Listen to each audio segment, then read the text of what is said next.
नवोदय विद्यालय में दाखिले को लेकर फर्जीवाड़ा, केस दर्ज। उत्तर प्रदेश के बलिया जनपद के बैरिया थाना क्षेत्र का मामला, जहां नवोदय विद्यालय में दाखिले को लेकर फर्जीवाड़ा, एडमिशन कराने को लेकर फर्जीवाड़े में मुकदमा दर्ज हुआ है। दरअसल रेवती कस्बा के निवासी शिल्पी देवी ने एक कोचिंग संचालक पर गंभीर आरोप लगाया है।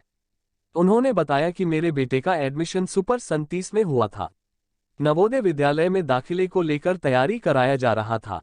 35,000 रुपये भी दिया, जिसके बाद लखनऊ के जवाहर नवोदय विद्यालय में दाखिले को लेकर फर्जीवाड़ा किया गया है, जिसके चलते मेरे बेटे का एडमिशन नहीं हो पाया है। वहीं पीड़िता ने कोचिंग संचालक के ऊपर कार्यवाही की मांग किया है। वहीं कोचिंग संचालक ने अपने ऊपर लगे सभी आरोपों को बेबुनियाद बताया और कहा कि अपना फीस वसूलने के लिए हमारे ऊपर बड़े बड़े नेताओं से दबाव बनाया जा रहा है और मुझे प्रताड़ित भी किया जा रहा है। मुकदमा पंजीकृत है, जांच चल रहा है। जो भी सच्चाई होगी वह सामने आ जाएगा। वहीं कोचिंग संचालक ने आरोपों को बेबुनियाद बताया है। बलिया से कैमरा पर्सन प्रियंका के साथ भीम बली सिंह की रिपोर्ट। मैंने रानीगंज बैरिया में सन सुपर 30 कोचिंग में इसकी नवोदय विद्यालय की तैयारी करवाई थी। बच्चा क्वालिफाइड हो गया और सिलेक्शन भी होने वाला था। फिर वहाँ जाने के बाद पता चला कि सारा ये फर्जी है, फर्जी तरीके से इसका एडमिशन कराया जाएगा। उसके बाद वो लोग मुझसे 50-55 हज़ार लिए और उसके बाद एडमिशन होने के बाद भी मुझसे डिमांड थी कि 30-35 हज़ार रुपये और लगेंगे। वहाँ जाने पर पता चला कि सब फ्रॉड है, कुछ भी नहीं हो सकता है। जवाहर नवोदय में बच्चे जिस जिला के हैं वहीं पे उन लोगों का एडमिशन होगा। फिर उसके बाद इसके लिए फिर हम वहाँ गए कि जो मेरा पैसा लगा है वो मुझे रिटर्न वापस करें। वो मुझे पैसा देने से इनकार कर दिया और बोला कि चुप रहिए, नहीं तो हम इसके खिलाफ़ एक्शन लेंगे। फिर मैं घबराहट के मारे डीएम ऑफिस गई। वहाँ से डीएम साहिबा ने मुझे बुलाया था तो वो वहाँ नहीं मिली। फिर उसके बाद हम एसडीएम से मिले तो एसडीएम साहिबा ने कहा कि आप एसपी ऑफिस जाइए और वहाँ मुकदमा दर्ज कराइए। अगर वहाँ नहीं होता है तो उसके बाद से फिर मेरे यहाँ आएगा। तो हम एसपी ऑफिस गए तो सर मेरी सुने और वो मुझे बोले कि बैरिया जाइए थाने में और मुकदमा दर्ज कराइए। अगर वहाँ नहीं होता है उसके बाद हम खुद से आएंगे आपसे मिलने।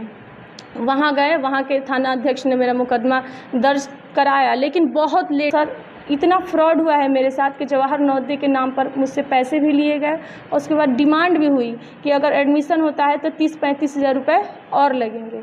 लेकिन एडमिशन भी नहीं हुआ और कुछ भी नहीं है। सब पता चला कि सब फ्रॉड है, फ्रॉड तरीके से एडमिशन। बच्चा बहुत खुश था कि मैं लखनऊ जाके पढ़ाई करूँगा और बहुत मम्मी पापा की हेल्प हो जाएगी। लेकिन जब इस तरह का नहीं हुआ तो वो मानसिक पीड़ा में आ गया। वो सुसाइड करने की कोशिश करने लगा, उल्टा सीधा बात करने लगा। मैं परेशान होने लगी।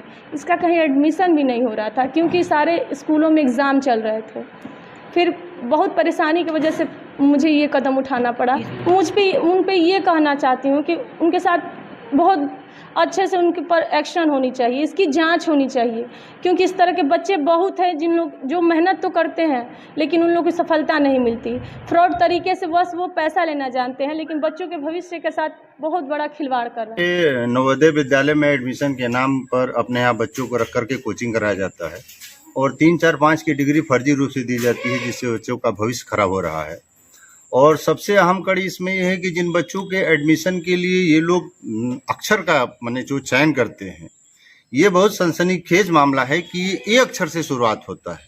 उसमें उस लड़के का नाम दीपांशु था और चूंकि सारा सब कुछ अभिलेख उसके नाम से अंकित था, आधार कार्ड वगैरह सब कुछ। और फिर अगर उनका आदर्श बना दिया जाए तो इस तरीके के आदर्श या अनुभव या अनूप जो इस तरीके का भी आप मामला समझ लें।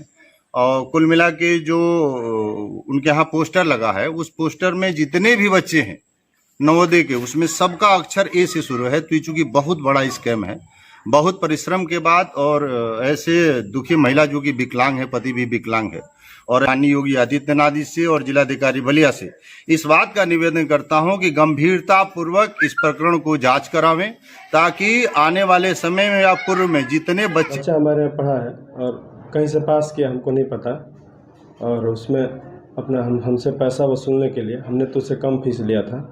पैसा वसूलने के लिए कई सारे नेताओं का हेल्प लेकर के मेरे ऊपर कंप्लेन भी करा दी है, मेरे ऊपर FIR हुआ है और चल रहा है सब प्रकार। इसमें नहीं, सब कुछ फर्जी है।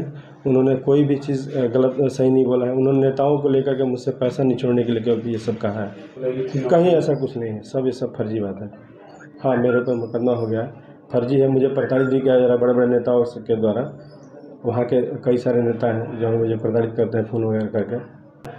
सब झूठ है। जो भी मुकदमा अब तो भाई कोर्ट न्यायालय अपना न्याय देगा।